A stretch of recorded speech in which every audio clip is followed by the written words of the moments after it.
Long ago, in the heart of Yoruba land, there was a village hidden in green hills and tall trees.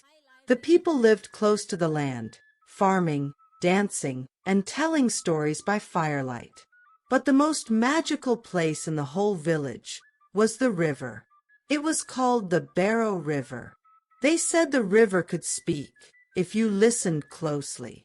When the wind blew just right and the water shimmered in gold light, the river whispered secrets. And sometimes the river listened too. The villagers believed a goddess lived in the water, Gbaro, the gentle mother of the river. She was kind, beautiful, and powerful. And if you had a pure heart, she could bless you with the one thing you longed for most. Some came to ask for healing. Others prayed for love or rain. But one woman came every week, asking for just one thing, a child. Her name was Adesuwa. She had a warm smile and soft eyes, but her heart carried a quiet sadness. While other women held babies on their backs and children ran through the fields, Adesuwa's arms were empty. She had tried everything, herbs, prayers, even silent tears in the night. Still, no child came. So, every week, Adesuwa walked down the winding path to the Gbaro River. She brought honey, flowers, and the sweetest words she could find. She sat by the water and whispered her dreams to the goddess.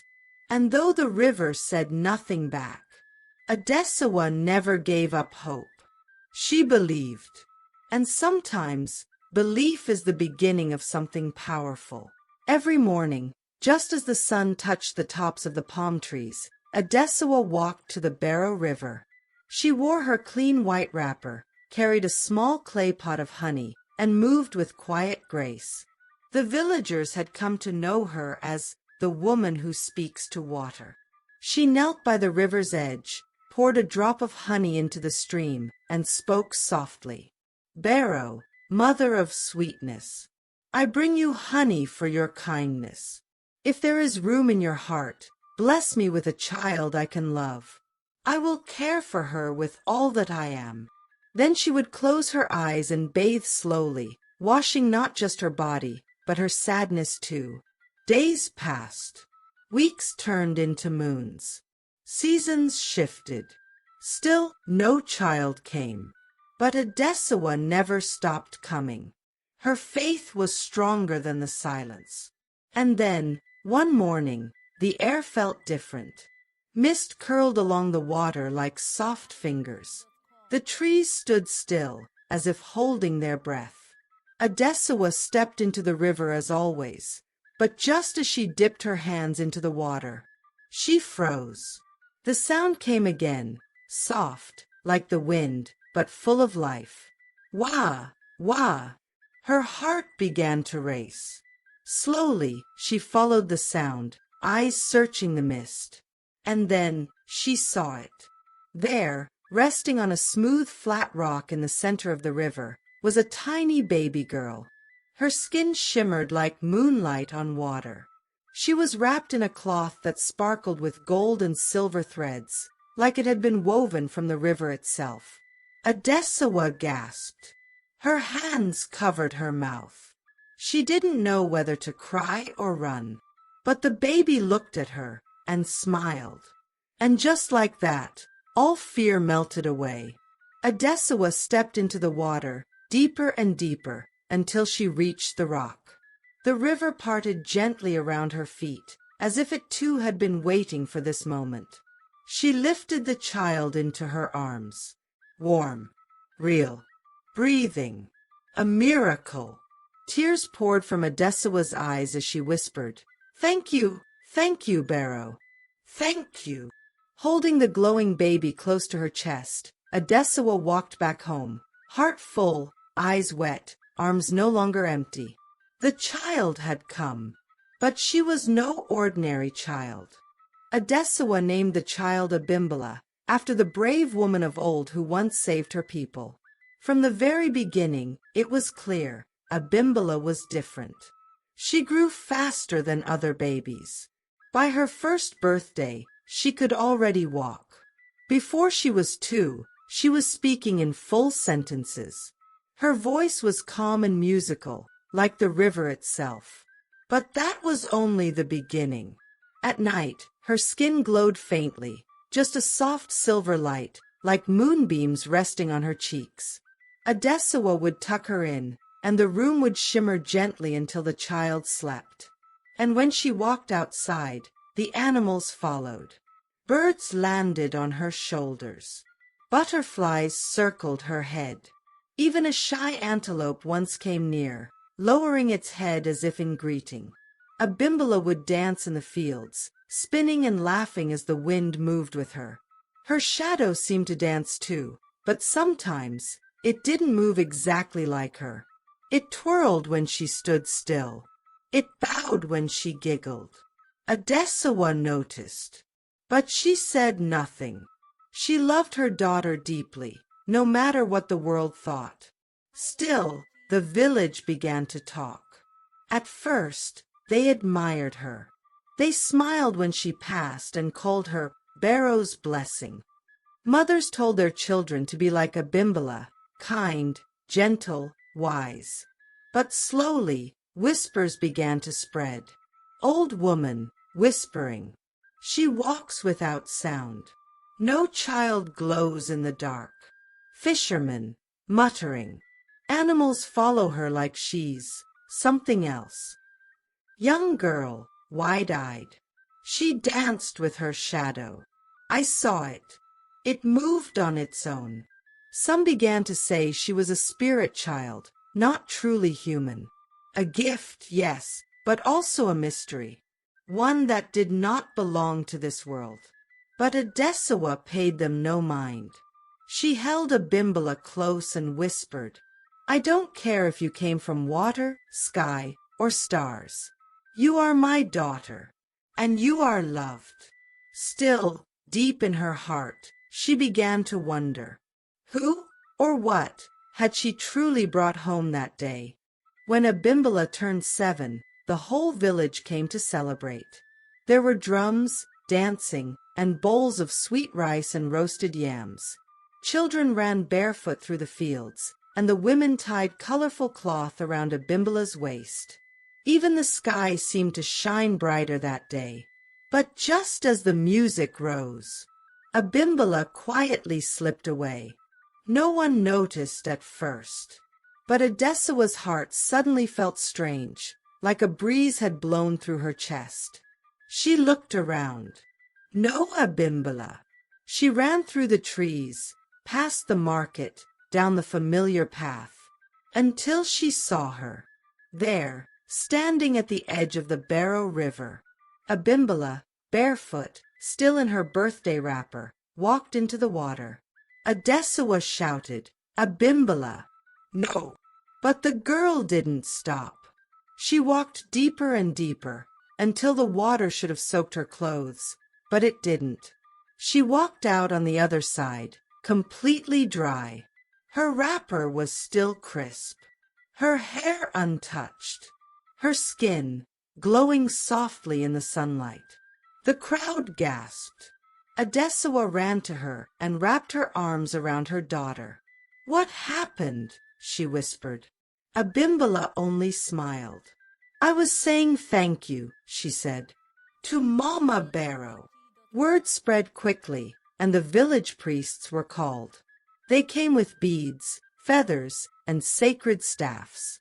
The oldest priest, a man with skin like old bark and eyes full of stories, asked to see Abimbola's back. Adesuwa hesitated, then nodded. When they lifted the back of her wrapper, they saw it. A glowing mark on her shoulder blade, shaped like flowing water, curling in the shape of a goddess dancing. The priest's voice was heavy. Priest, seriously, this is the mark of Gbaro, a sign that she belongs to the river. The drums stopped. Even the wind went still. Another priest spoke softly. Adesuwa, sometimes the river lends a child to the world, but what is borrowed may one day be returned. Adesuwa held Abimbola tighter. Her heart beat loudly in her chest. She wanted to scream, "No, she's mine." But deep down, she knew the river had never truly let go. After the river miracle and the mark on Abimbola's back, Adesuwa could no longer sleep peacefully. Each night, she closed her eyes and drifted into deep, strange dreams. She was always near the Gbaro River, but the trees were taller, the sky brighter, and the water glowed gold like the morning sun.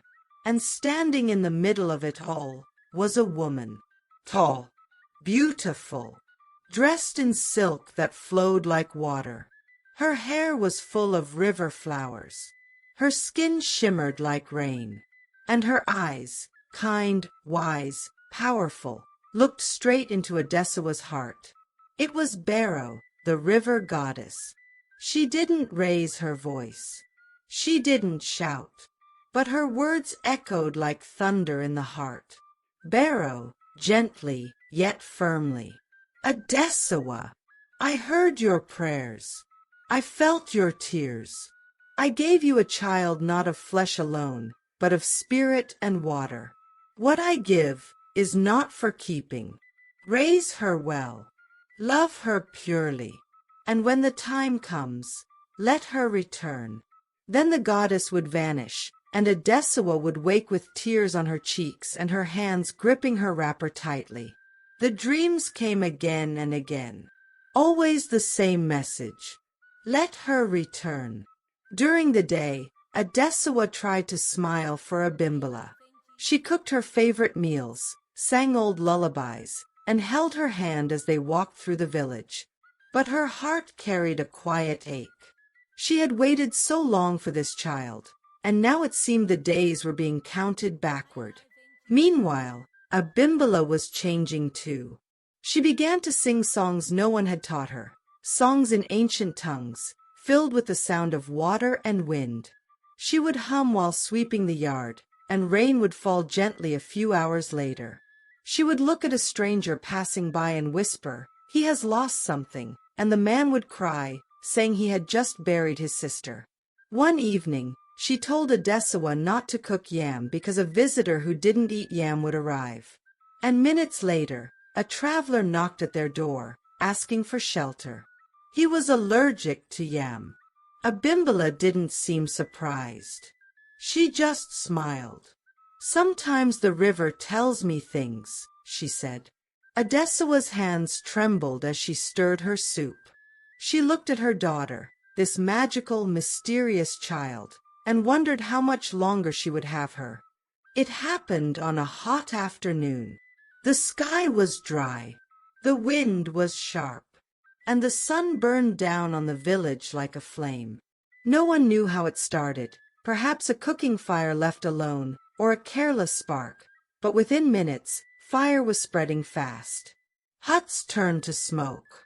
Palm trees caught fire like dry cloth.